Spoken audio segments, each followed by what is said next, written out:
Hello friends, welcome to my channel and welcome to my new blog. দেখতেই পাচ্ছ ready হয়ে বেরিয়ে গেছি বিকেল বিকেল। আর যাওয়ার পথেই দেখতে পাই একটা বাঁদর। তোমরা বুঝতে পেরেছো কিনা আমি জানি না। প্রথমে টোটো পাইনি, তাই আমার কিছুটা হাঁটতে হয়েছিল। তারপরেই পেয়ে গিয়েছিলাম টোটো। আর আমি যাচ্ছিলাম আমার গন্তব্যস্থলের দিকে।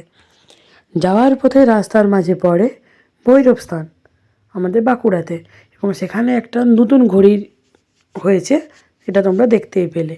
আর এই করতে করতেই পৌঁছে যায় ফুড ফেস্টিভ্যালে। বাঁকুড়ায় চলছে পাহাড়ে আহারে ফুড ফেস্টিভ্যাল সেকেন্ড ইয়ার। হ্যাঁ, সেকেন্ড ইয়ার মানে দ্বিতীয় বর্ষ চলছে আর কি। আগের বছর হয়েছিল আর এই বছর। আগের বছরের ভিডিও আমার পেজে আছে, চাইলে ঘুরে দেখে আসতে পারো। আর আমি পৌঁছে যাই আহারে বাহারে ফেস্টিভ্যালে। আর গিয়ে দেখি অসম্ভব ভিড়, খাবারের দোকানের থেকে বেশি মানুষ। এত মানুষ যে পুরো একদম মানুষের সমুদ্র। আমিও তার মধ্যে ঘুরি, তবে আমি কিছু খাবার খাইনি। কেন খাইনি? কারণ আজ সানডে। আর সকলেই জানো সানডে মানেই বাঙালির বাড়িতে চিকেন বা মাটন হওয়াটা মাস্ট। সেই সূত্র ধরে আমার বাড়িতেও হয়েছিল। তো আমার এমনি তো খুব একটা ইন্টারেস্ট ছিল না আর বাইরের চিকেন বা মাটন খাওয়ার।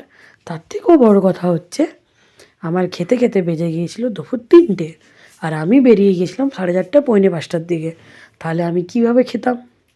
কারণ পেটটা তো মানুষেরই।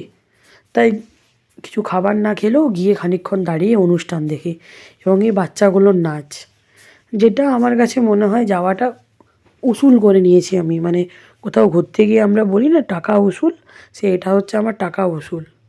কারণ বাচ্চাগুলো খুব সুন্দর নাচ করেছে। ওদের নাচগুলো খানিকক্ষণ দেখি, তারপরে বেরিয়ে আসি। হ্যাঁ, আসার পথে আমি যে কাজটা করেছি সেটা হচ্ছে, আমি একটা জিলিপি খেয়েছি রাবড়ি দিয়ে। তার সাথে আমি বাড়ির জন্য কিনেছিলাম রসমালাই কেক আর 2টো চকলেট, যেগুলো ছবি আমি পরে অ্যাড করে দিচ্ছি। কারণ আমি ওখানে ভিডিও নিতে পারিনি, এত ভিড় ছিল। আর জিলিপি যে খেয়েছি তার কোনো ভিডিও আমার কাছে নেই। আর তারপরেই মেলাটা আরেকটু ঘুরে কয়েকটা ছবি টবি তুলে মেলার থেকে বেরিয়ে যায়।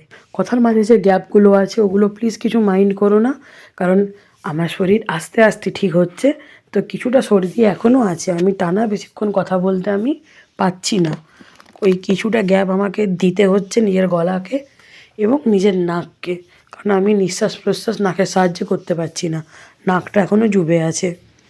নাচ গান এইসব দেখে ওখান থেকে বেরিয়ে আসি। হ্যাঁ, মজার বিষয় হচ্ছে আমাদের ওখান থেকে না আসার সময় বাস পাওয়া যায়, তাই আমি বাসে করে চলে আসি আর আমাকে টোটো করতে হয়নি। আর এই যে মানুষের ভিড় দেখতে পাচ্ছ, আর প্রচুর দোকান এসেছিলো। সবথেকে যেটা আমার মজা লেগেছে, আমি দাঁড়িয়েছিলাম, এই জনস্রোতে নিজের থেকেই আমাকে বের করে দিয়েছে। চলো, আজের মতো ভিডিও এখানেই শেষ। দেখা হবে নেক্সট ব্লগে। বাই। কথা মতো কিন্তু ফটোও অ্যাড করে দিয়েছি, তাই আগে বাই বলাটা আমার উচিত হয়নি, এখন বলি বাই। দেখা হবে নেক্সট ব্লগে। ততদিন স্টে সেফ।